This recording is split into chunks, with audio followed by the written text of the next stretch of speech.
Good morning guys, in front of me is Redmi 13C and let me show you how to allow installation of apps from external sources.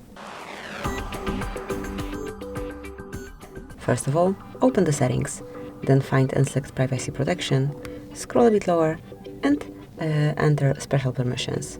Here you will notice install unknown apps, mark to open, and now choose the app from which you want to install another one from, and to allow this source, just click on allow from the source.